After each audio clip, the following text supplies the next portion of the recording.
et bienvenue dans Very Hard. Vous connaissez sans doute l'Amiga, cet ordinateur au fabuleux graphisme et technologiquement en avance sur le standard IBM PC avec son fameux blitter. Cela tombe bien car ce n'est précisément pas de ça dont je vais vous parler. Non, aujourd'hui nous allons nous pencher sur une spécificité majeure de la machine de Commodore, sa capacité à rejouer les sons numérisés.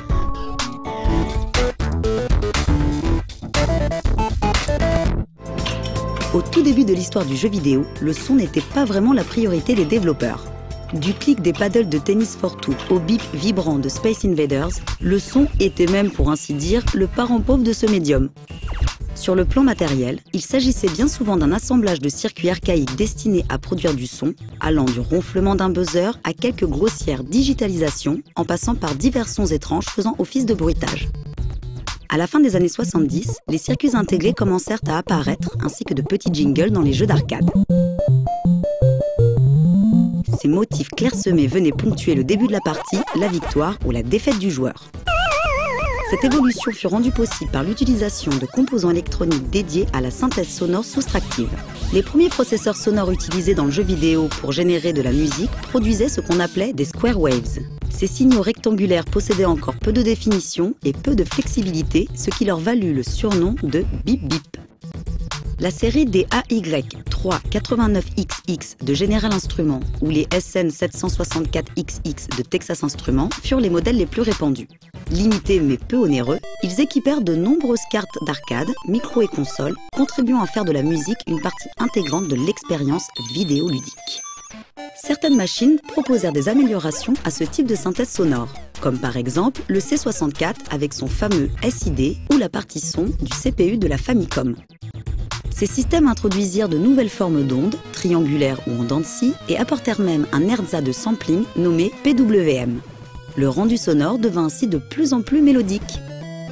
Mais en 1985, un ordinateur allait proposer un chip sonore révolutionnaire basé sur une toute nouvelle technologie de reproduction du son, l'Amiga.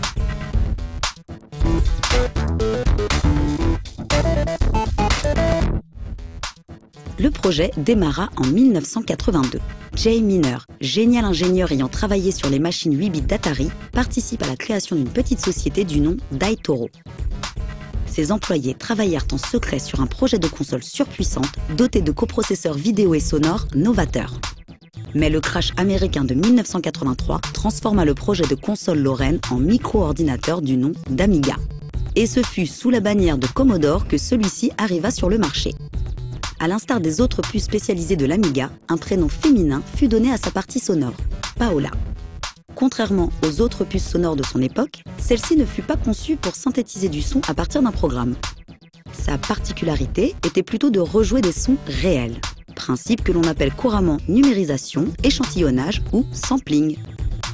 Malgré une place bien plus importante occupée en termes de mémoire par les samples, ce fut une véritable révolution en 1985. Le sampling, utilisé alors principalement en arcade, ne servait qu'à inclure des voix ou des bruitages spéciaux sur une seule voix. Paola, qui était elle dotée de 4 voix, allait donc permettre de créer de véritables mélodies.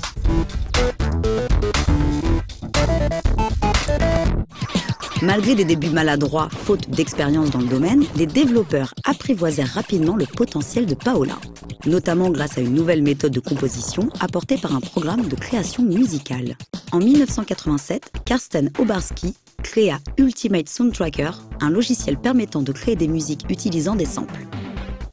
Ceux-ci faisaient office de notes et pouvaient donc être joués à différentes octaves. Tout d'abord peu connu et faiblement distribué, il se répandit comme une traînée de poudre lorsque le code source fut distribué.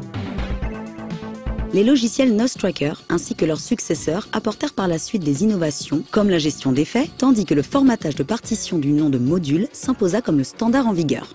Il s'agissait du fameux format .mode. Les utilisateurs de cartouches de numérisation en profitèrent pour enrichir la bibliothèque sonore de l'Amiga et permirent ainsi de varier les genres musicaux.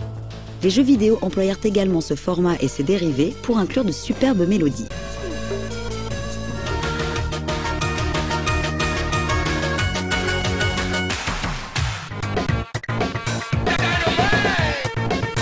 Toujours grâce à Paola, l'innovation musicale fut incroyablement fertile dans le domaine de la démoscène.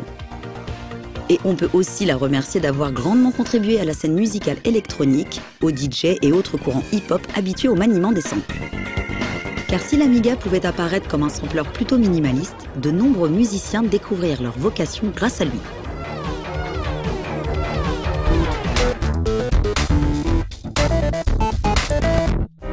Malgré quelques défauts, comme le manque de mixage sur les canaux, ne permettant pas un son stéréo de qualité, l'Amiga permit une réelle avancée pour la musique numérique et démocratisa une nouvelle méthode de création musicale. Des années plus tard, une console s'inspira de l'Amiga en proposant un chip sonore à 8 voix entièrement conçu pour rejouer des samples, la Super Famicom. L'Apple IIgs, puis l'IBM PC, via sa carte Gravis Ultrasound, employèrent également une technologie similaire, et le format point mode survécut à la mort de l'Amiga en investissant notamment les PC. Si aujourd'hui, un son réaliste nous apparaît tout à fait naturel dans un jeu vidéo, n'oubliez pas que c'est en partie à l'Amiga qu'on le doit.